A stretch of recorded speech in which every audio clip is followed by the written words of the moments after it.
Hello friends, అందరూ ఎలా ఉన్నారు? నేనైతే బాగున్నానండి. మీరు కూడా బాగుండాలని అనుకుంటున్నాను.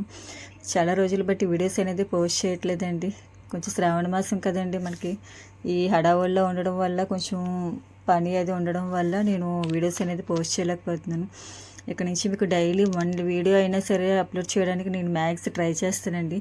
నా సబ్స్క్రైబర్స్ అందరూ నా వీడియోస్ చూస్తున్నందుకు చాలా థ్యాంక్ యూ సో మచ్ అండి. అందరికీ చాలా పేషెన్స్తో చూస్తున్నారు అందరూ. ఓకే ఫ్రెండ్స్, నేను ఈ వీడియో ఏం చేస్తున్నాను ఏంటనేది మీరు ఫుల్గా చూసేయండి. నేను ఇంట్లోనే పన్నీర్ అనేది చాలా ఈజీగా ఎలా తయారు చేసుకోవచ్చు ఏంటనేది చూపిస్తున్నానండి. ఇందులో కొన్ని టిప్స్ కూడా ఉన్నాయండి. టిప్స్ కూడా ఫాలో అయిపోయింది. అండ్ అలాగే కొత్తగా చూస్తున్న వాళ్ళు అయితే ముందుగా వీడియోని సబ్స్క్రైబ్ చేసుకోండి. నేను ఇది పన్నీర్ చేస్తానని అనుకోలేదండి. ఇది అనుకోకుండా అయిన ప్రాసెస్ ఇదంతా. జస్ట్ నేను ఎప్పుడు మరగబెట్టినట్టుగా నేను పాలు అనేది 1 లీటర్ పాలు అనేది తీసుకొని మరగబెట్టానండి. మరగబెడితే నాకు ఎందుకో తేడా అనిపించాయి పాలు. స్పూన్ పెట్టుకొని చూస్తే నాకు విరిగిపోయండి. ఇంకా విరిగిపోయి ఏం చేద్దామనేసి అనుకుంటే నేను పన్నీర్ చేద్దామని డిసైడ్ అయ్యానండి. ఆ విరిగిపోయిన దాంట్లో ఇంకా పూర్తిగా మనకి పాలలో అనేది ఇంకొంచెం మిగిలిపోయి ఉంటుందండి. దాన్ని కూడా పూర్తిగా విరిగిపోవాలంటే కొంచెం నిమ్మరసం లేదా వెనిగర్ కానీ వేసుకోవాలండి. మీ దగ్గర ఏది ఉంటే అది వేసుకోవచ్చు. నేను ఒక నిమ్మరసం అయితే వేసుకున్నానండి. ఒక నిమ్మకాయని తీసుకొని దాన్ని స్క్వీజ్ చేసుకుని ఆ రసం అలా వేసుకున్నానండి.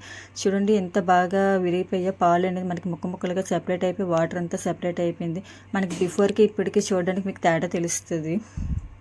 ఇలా స్టవ్ ఆఫ్ చేసుకొని ఒక బౌల్ పెట్టుకొని దానిపైన స్ట్రైనర్ పెట్టుకొని దానిపైన ఒక మంచి క్లాత్ అనేది పెట్టుకోవాలండి. క్లాత్ పెట్టుకొని మనం ఆల్రెడీ మనం చేసుకున్నాం కదండి, దీన్ని కూడా మనం ఇలాగ స్ట్రైన్ చేసుకోవాలండి. మొత్తం వాటర్ అంతా స్ట్రైన్ అయిపోయిన తర్వాత మళ్ళీ మంచినీళ్ళతోటి మనం కొంచెం పైన అలా వేసుకోవాలండి. ఈ మంచినీళ్ళు వేయడం వల్ల మనం నిమ్మరసం పిండుకున్నాం కదండి, ఆ ఫ్లేవర్ అనేది తెలియకుండా ఉంటుంది. మనకి ఆ ఫ్లేవర్ అనేది పోతుంది. మళ్ళీ ఆ ఫ్లేవర్ అలానే ఉంటుందండి. వాటర్ అనేది వేసుకొని మనం నీట్గా వాష్ చేసుకోకపోతే పైన అలాగా మంచినీళ్ళతో అలా కొంచెం అలా వేసుకుంటే మనకి ఆ నిమ్మరసంలో ఉన్న ఫ్లేవర్ అండ్ అలాగే పాలు స్మెల్ కూడా పోతుంది అండి. ఇప్పుడు ఆ క్లాత్ని పట్టుకొని గట్టిగా స్క్వీజ్ చేయాలండి. చూడండి అంత గట్టిగా స్క్వీజ్ చేస్తే వాటర్ అంతా వచ్చేస్తుంది. వాటర్ అసలు ఉండకూడదండి, స్క్వీజ్ చేసుకోవాలి.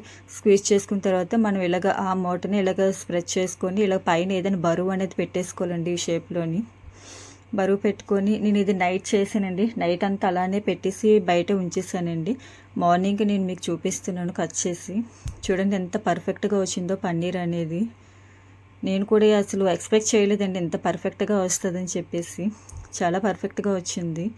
సేమ్ మనం షాప్లో కొన్న పన్నీర్ ఎలా ఉంటుందో అలానే ఉందండి అచ్చంగా. చాలా బాగుందండి. దీన్ని ఇలాగ మనం క్యూబ్స్లా కట్ చేసుకుంటున్నానండి. కటింగ్ కూడా చాలా పర్ఫెక్ట్గా అవుతుంది. చాలా సాఫ్ట్గా వచ్చిందండి పన్నీర్ కూడా. మనకి చూస్తున్నారు కదా మీరే, చాలా సాఫ్ట్గా వచ్చింది.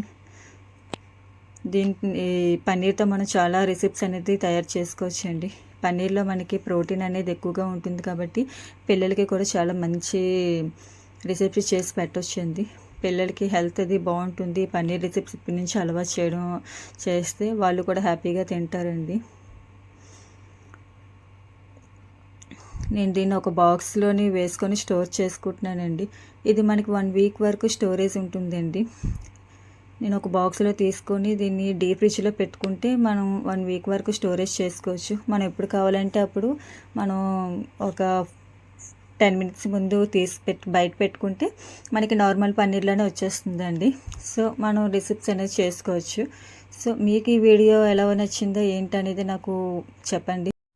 ఈ వీడియో కనుక మీకు నచ్చినట్లయితే ప్లీజ్ సబ్స్క్రైబ్ చేయండి. సబ్స్క్రైబ్ చేసి లైక్ చేయండి అండ్ అలాగే షేర్ చేయండి. Thank you for watching.